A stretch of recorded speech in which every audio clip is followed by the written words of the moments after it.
In this video, we're going to try to install the rear center brake hose on your Jeep Grand Cherokee located near the rear differential. Using your 19mm socket, loosen and remove your lug nuts.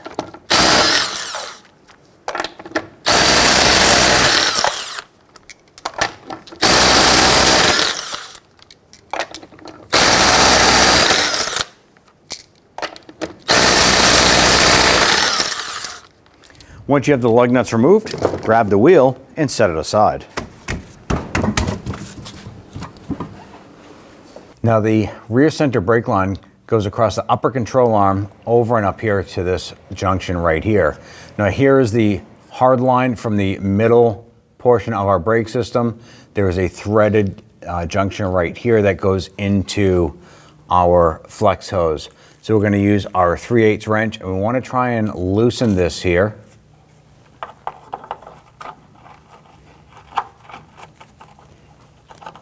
Now we did soak it for a bit with some rust penetrant. Now our rubber hose popped out of our line here. That's why we're replacing our brake lines here. And we're trying to hold our hard line stationary while we loosen the nut.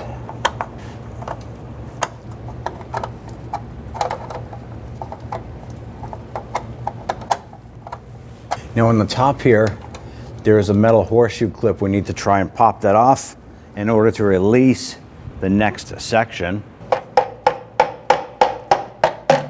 Switch over to our pliers and grab that tab. Wiggle that a few times and there it is, the horseshoe tab. I want to separate this unit from the bracket. There we go, remove that. Let's move on to the two 10mm bolts holding the line to the upper control arm.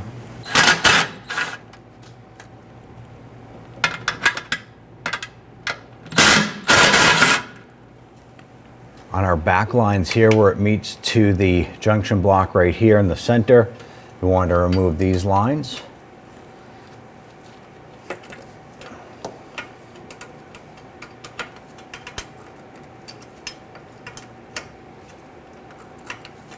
And once these are unthreaded, pull those lines out. And on the top center, we have a vent tube for the differential. Just pull that up and off and put that off to the side. This line itself and the block is held into the rear differential by this vent tube bolt right here in the middle. We use a 14mm deep socket on our 1/2" wrench. And we want to go ahead and loosen this. And then we'll unthread this vent tube from the middle. Hold on to that line here.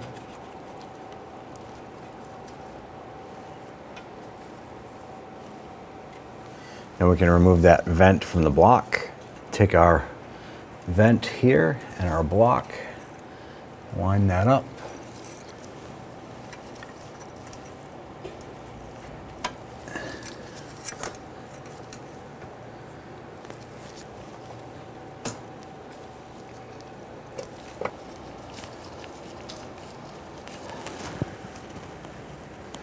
And once we have that block lined up on there, let's go ahead and snug that down.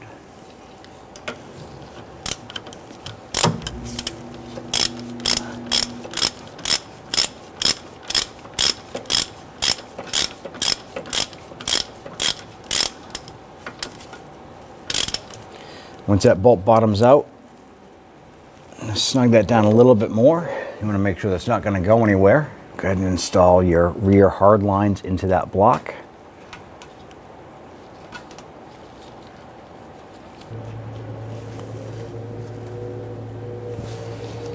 Now that we have our hard lines started, we can go ahead and tighten down these fittings here. Once that bottoms out, go ahead and give it a little bit more. Make sure it's good and snug.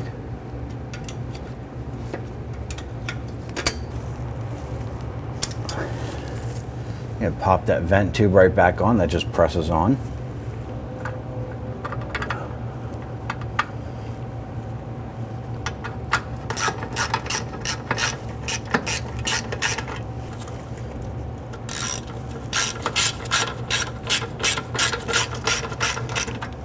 Now we're not going to tighten down these bolts yet. We just want to get this started. That's going to give us a little bit of wiggle room here to get the line attached. I'm going to pop off our cap here. Let's feed our line up into place. We'll position this so that it pops up into that bracket. Install our retainer clip.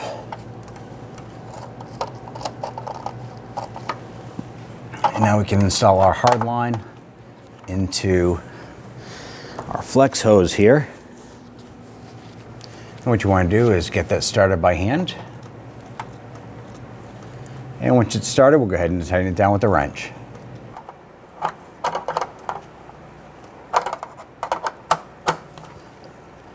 Go ahead and secure that line down.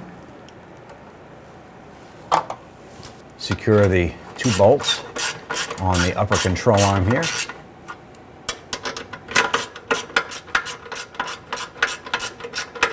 Now we're going to spray down all of our joints here with some solvent and check for any leaks.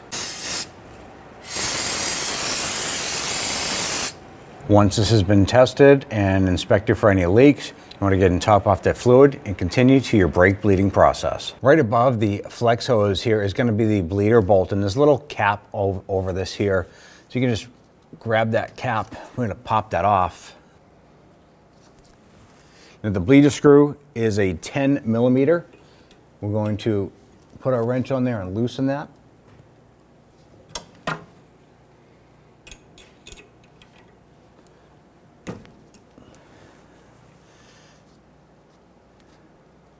Now the purpose of doing this here is we're going to do a gravity bleed on our brakes. We're going to go ahead and allow for the brake fluid to come through the backside of the piston and come out through this bleeder here. And once it starts coming out, we'll go ahead and tighten this down. We're going to hop in the vehicle, pump up the brakes, make sure we have a solid pedal. Now, if you have a spongy pedal, you would now want to go ahead and proceed to a full brake bleed on the brake system. But if your pedal is nice and firm, you can go ahead and take it for a test ride after you put your wheel on. There's the fluid there.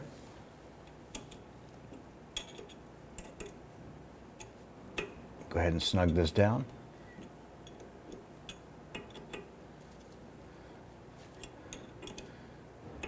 And once that screw bottom's out, you want to give it just a little bit more. You want to make it snug, but not super, super tight. Give it a good wipe. Clean up any of the residual fluid that had gotten anywhere. Go ahead and reinstall the little plastic cap on there. Okay, grab your wheel, line it up onto the studs, set it into place. We want to go ahead and install our lug nuts. Going to get them all started by hand first. Once we have these all started by hand, we'll come back and snug them down.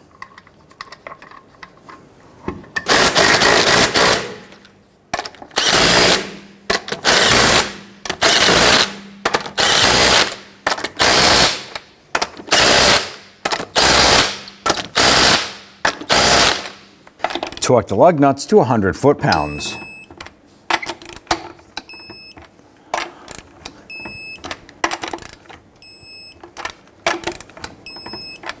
Now underneath the hood, you're going to come on over to the driver's side. You're going to find your brake fluid master cylinder area in the reservoir.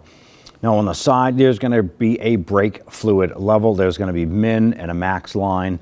So what you want to do is you can see through this. You want to make sure that the fluid is full up to the max line there, because we did lose a little bit of fluid through the old caliper as well as bleeding.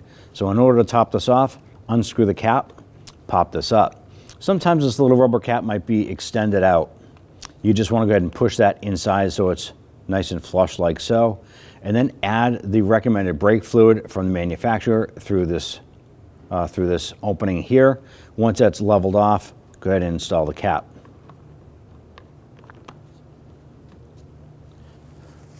You can go ahead and close the hood, take the vehicle for a test drive.